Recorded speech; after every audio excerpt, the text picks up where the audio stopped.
Ang araw, mga langga, ayan po update lang sa aking mga native na chicken. Ayan po, meron po tayong bagong sisiyo. Ayan, malulusog na sisiyo, masisigla po. Ayan po, napatuka natin sila. Ayan, ang aking mga native. May 8 perasong sisiyo.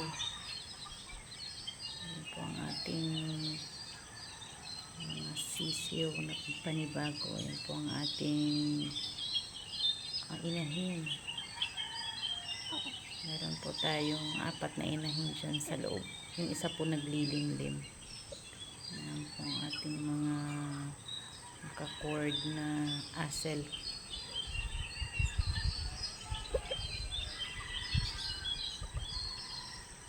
Ayan po ang kanilang area.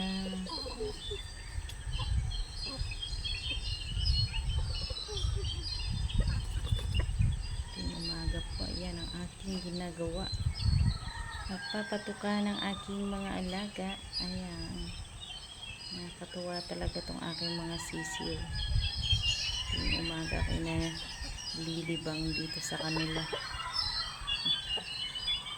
Kung hinahawakan ko pa po yan mga langga, mga aking mga sisiyo. Yan po aking si Agila. Di po ako nagpapatuka dyan kala mo palaging gutom. Ito yung isa malalaki. Malalaki yung ating mga manok. Mamaya po makikita nyo dyan, meron akong inahin ng isa. Naglilimlim na. Meron siyang 14 eggs na nililimliman. Yun po, malawak po yung area natin para sa ating mga native na chicken. Hindi po siyang purong native. Meron po siyang lahing asel. Ayan po. Diba, nakakatuwa tuwing umaga, ganito lang yung gagawin mo. Nagpapatuka ng mga alaga, nakakalibang din. Ayan po, mayroon po tayong isang itlog dito. Itlog na po yung isang inahin natin.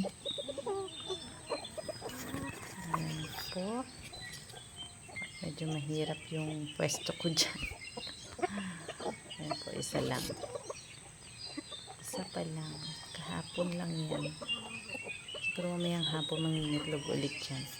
Ayan po. Meron din po tayong naglilimlim na inahin po diyan. Ayan po. Medyo masaya lang sila nung nakaraan. Pumunta ako dyan, lumipad siya. Ayaw nilang naiistorbo. Ayan po guys.